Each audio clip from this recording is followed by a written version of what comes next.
When the power of a binomial gets really large, it becomes really difficult to use Pascal's triangle to find the coefficients, because Pascal's triangle, you have to start from the beginning and work down. So if you're trying to do a power of 17, you're going to have to do 18 rows of Pascal's triangle, and that's going to get pretty time consuming. So it would be good if there was a way to determine them a little bit more quickly. So let's have a look at how we can do that. So to start with, we're going to look at this triangle, which clearly has a relationship in terms of its shape to Pascal's triangle. And what we're going to do is we're going to look at how many ways there are to get from A0 to each of the other points along this triangle. So to get to A0, there is one way. To get to B0, there is only one way. To get to B1, there is only one way.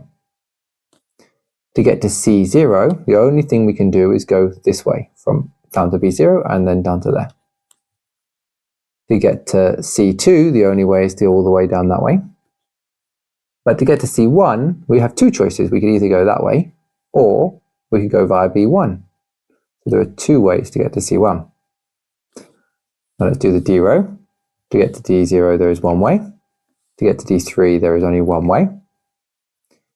To get to D1, though, there are a few different ways. We could go down here, or we could go through here, or we could even go through here. So there are three possible ways. But let's just think about how we could have done that. Well, how we get to D1 is from C0 or from C1. And we know there's one way to get to C0 and two ways to get to C1. So the total number of ways of getting to D1 is via C0, the one way, or via C1, the two ways. Similarly, D2 is going to be, there's two ways to get to C1, which could then get us to D2, or there's one way to get to C2, which can then get us to D2, which is 3. Just to visualize them, that's the one way via C2, or via C1, there's that way, or that way. To get to E0, 1. To get to E4, 1, all along the outsides. To get to E1, we can either do that one, or we can do any of the three routes to get to D1 and then down to E1. So there are going to be 4 ways to get to E1. Similarly to E3, because this is clearly symmetrical, we've got one way to D3, 3 different ways to get to D2. So there are 4 ways in total to get to E3. And to get to E2, we've got 3 ways we can get to D1, got 3 ways we can get to D2, and then from each of those, we can go to E2. So there are 6 possible ways to get to E2.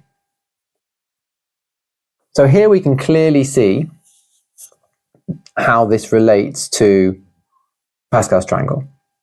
We've got the same numbers as we have in Pascal's triangle, as we saw in Pascal's triangle before. But it's all about how many ways are there to get somewhere.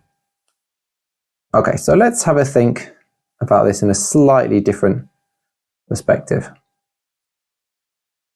Now we're going to consider the expansion of a plus b to the power of 4. So that's a plus b times a plus b times a plus b times a plus b, without collecting like terms to start with. So which possible combinations of this expansion would give us a squared b squared? Well, we could either have a times b times b. I'm going to write down as a, b, b. Or we could have had a times b times a times b. A, b, b. Or we could have had a times b times b times a. So a, b, b, a. And those are the only ways we could have started with a. Now let's think about the ways we could have started with b in the first one. I'm not going to do all the underlining here. We could have gone b, b, a, or we could have gone b, a, b, a, or we could have gone b, a, b. And hopefully you can see those are the 6 possible ways that we could expand this to get a squared b squared. So how does this compare to Pascal's triangle in position E2? Well, it's the same. It's equal to 6. There are 6 ways of expanding this. to get a squared b squared, and the value E2 is 6. And the reason, well, we've already seen that's true using Pascal's triangle. Now let's pull this together and think about how we could actually calculate this. Why is this given by 4 choose 2? Well, think about it. There are 4 brackets here. And if we want a squared b squared, we need to choose any 2 of them to be a.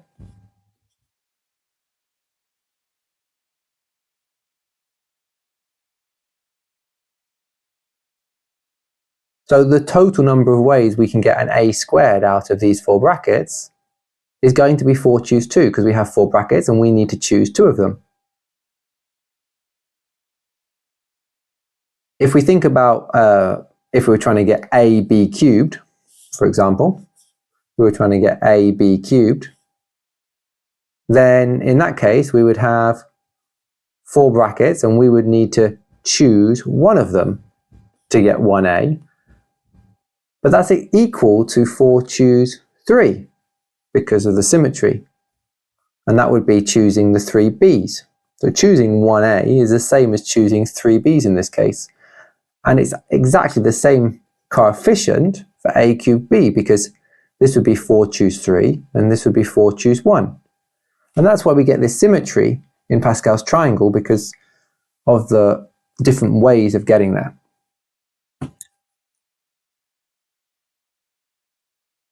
What this means is we can rewrite Pascal's triangle. We can rewrite it as 0 choose 0 for the first one, which is 1. 1 choose 0 and then 1 choose 1. So how many ways are there to get here and how many ways are there to get here? And then it's going to be 2 choose 0, 2 choose 1, 2 choose 2. That is, to get here there were 2 choose 0 paths. There's only one path we can go along. But to get to here, we had 2 ways and we had to choose one of them. 3 choose 0, 3 choose 1, 3 choose 2, 3 choose 3, and so on. We'll put one more in just to make it absolutely clear what's going on.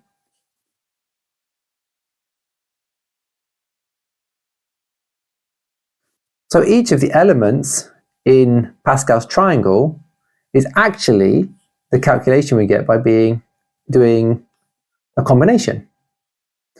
That means that n choose r, maybe we write that as n choose r, either notation's fine, gives us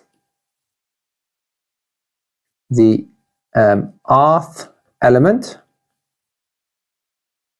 of the nth row of Pascal's triangle. And so this is how we're going to work out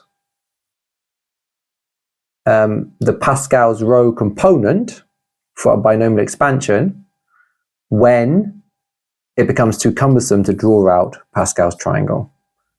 Now, for non-calculator scenarios, it's worth knowing the ones that go up to about the 5th row, because they come up relatively regularly. But if it's one of these ones where it's like power of 17, then we're going to use the rule, the formula that we've already seen for combinations.